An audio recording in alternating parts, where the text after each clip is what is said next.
willing to explore and see, like, where could you possibly go if you weren't bound up by all of the pieces and parts of the life that you've designed? What else might you figure out?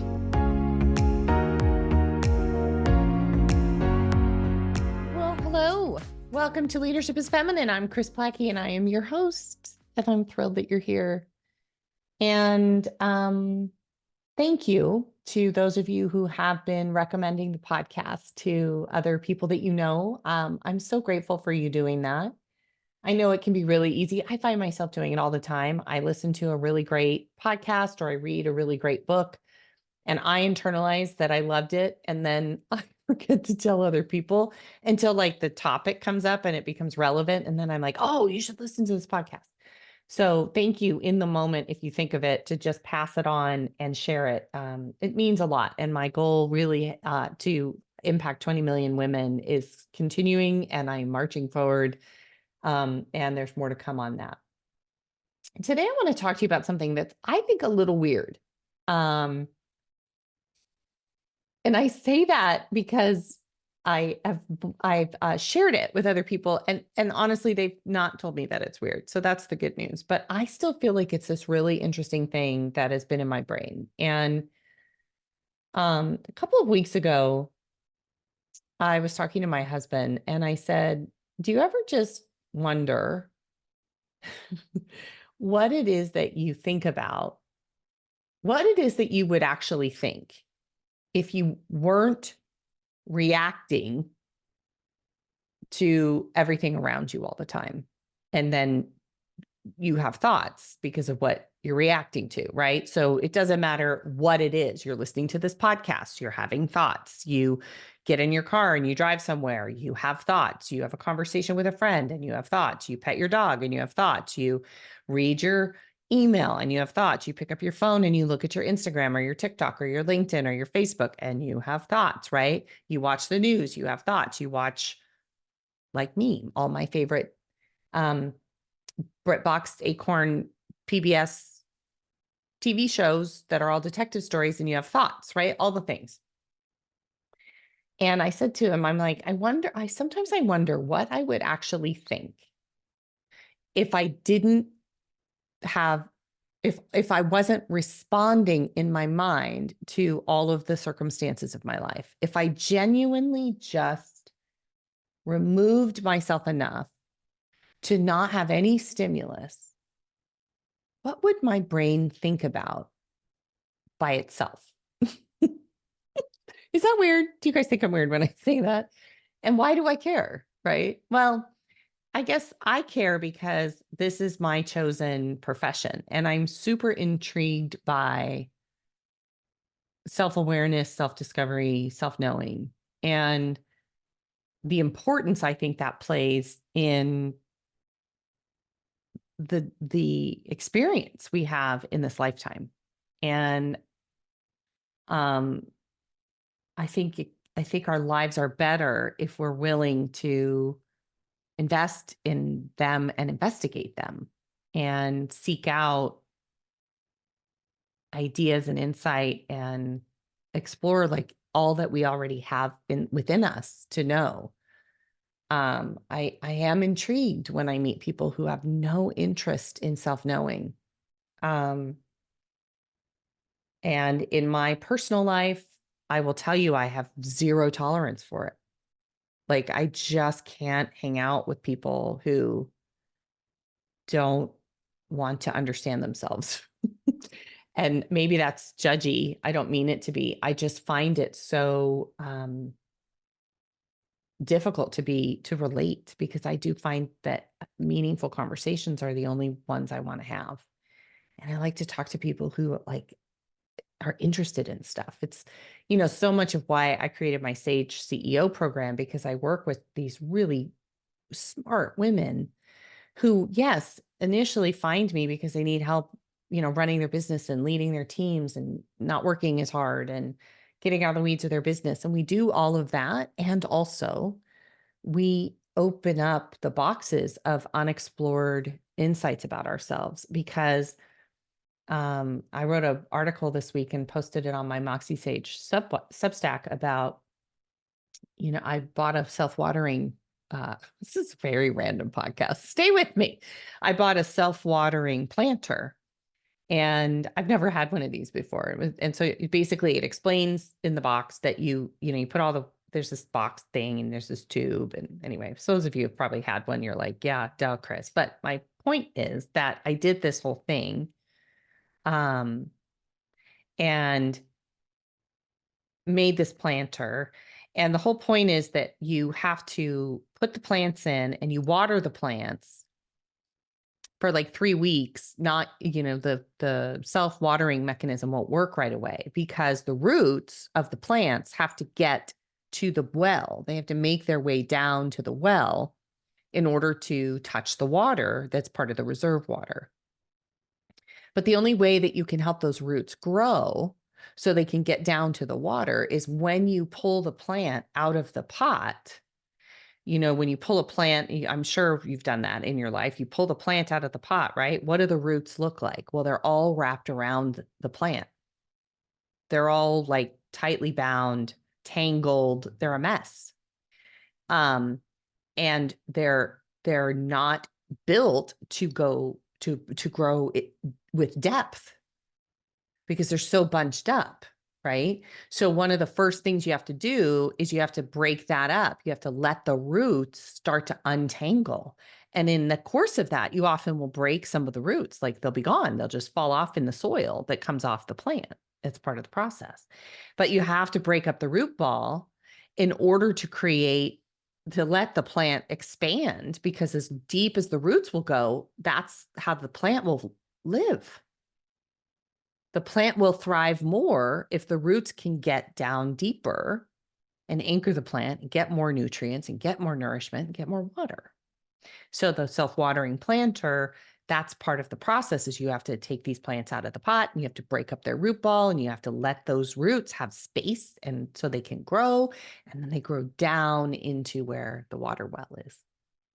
And it got me thinking about just humans, that really is the process that we have to go through. And if we're not careful, we become that pot in the plant, right? And if we're just spinning on all the same thoughts all day and same circumstances all day and same stimulus all day and same people, same TV shows, same news channels, same Facebook pages, same Instagram algorithm, same music, we're a root ball that is just bunching up on itself. And then do you even really know what you think? If you were to just think, like if you had time to not be influenced by anything, what would come to you? Do you ever wonder that? Am I the only one? Because I was listening to Salman Rushdie be interviewed. If you don't know who he is a famous author, and he has a very intriguing story because he wrote a book that was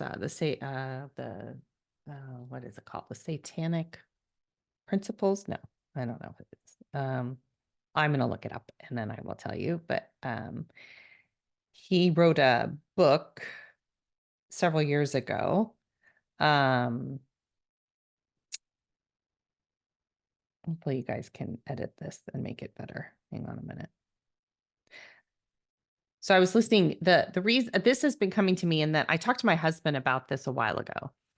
And then I saw Salman Rushdie be interviewed on a show. And he wrote a book years ago. He's a very interesting story. He wrote a book years ago called The Satanic Verses, and it was incredibly provocative. And he got there was a death threat on his head for years, and he had to live in exile, and he was afraid for his life for years. And he finally came out of hiding, and then not hiding, but he finally started to sort of live more publicly. And lo and behold, just 2 years ago, someone finally got him and stabbed him, I don't even know how many times, and he survived the attack. So he's just written a new book. And so He's an incredibly interesting man. Whether you agree with his philosophy or not is not what I'm here. I don't have an opinion on his philosophy. I just find him fascinating in his life. But he said to the person that he was being interviewed by, he said, well, I'm just not a part of the algorithm. Because I think the question was like, how do you have these thoughts, these original thoughts? How do you write? How do you find your voice? How do you do this? And he said, I'm not a part of the algorithm. I don't spend my time in the same pot that everybody else is in. And I just think at a time where we are so challenged to find the truth in anything, that as leaders, willing to explore your own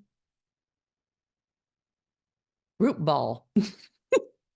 If you aren't willing to loosen that sucker up and see, like, where could you possibly go if you weren't bound up by all of the pieces and parts of the life that you've designed? What else might you figure out?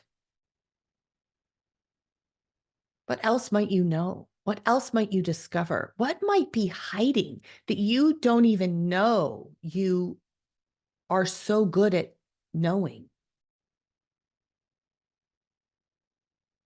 Because it's buried in the algorithm of a life. I think that if we want to wear a name tag that says, I'm Kris Plachy and I'm the founder, I'm the owner, I'm the CEO, I'm the principal, I'm the chief of something, I'm the head of this, I'm the business owner person. If I have raised my hand and I am willing to accept the responsibility that people will follow me, I believe, and this is my belief, it does not have to be your belief, but you're listening to my podcast. So my hunch is you might share a little bit of this, but I do believe that we have a responsibility to find more neutrality in our thinking and to be willing to silence the influences enough to access our true thinking. And I journal every morning, and I journal a lot of the same stuff. I know I do. So I'm sure I could argue that that is what I think because I'm so consistent. But I do think that now that I think this has a little bit to do with age, right? And also this time in my life with my kids have grown and they were coming up on the end of their freshman year. My older son has been out of the house now a couple of years, and our dog died, and we live in a new house, and there's just been a lot of things that have sort of changed that I built out of thoughts that I had at one point that I believed were important and true and necessary and mine. Like that's what I wanted. And I don't argue with that at all. But now, as I look at the territory of my future, it's kind of like being 22 again. It's like, what do I want to think? And do I even know what I really think about what I want, what I want to believe, who I want to be, who I want to surround my time, who spend my time with, what jokes I think are funny, like, what, what is it? So I was joking. I've talked to a couple people about this. I'm like, is this like why people go on silent retreats? Right? They go sit in the woods or somewhere for a week just to like totally connect, maybe. I don't know if I could handle it. It's such an interesting thing to think about. It's for sure why I do my SAGE program and we have our gatherings, because I want to create space for women to at least chew on other ideas other than what comes in their own brain and in their own world. You put really successful, really smart, really funny, really interesting women in a room together and throw something on the table to talk about. It's so powerful to watch what happens and how they assimilate that or don't, or resist it, or argue, or cry, or are deeply moved, or doesn't make any sense. Like, it's just so interesting. But that's what's so cool about my sage clients is they're like interested in that because they like transformation. They enjoy that next level of like poking the bear a little, like, ooh, this is kind of intriguing. What could I figure out? I didn't know that was in there. I just think that this lifetime is such a gift for all of us. And I don't want to spend it sitting on the couch. I don't want to spend it in this tiny little circle of people that I might have known for my whole life. I really want to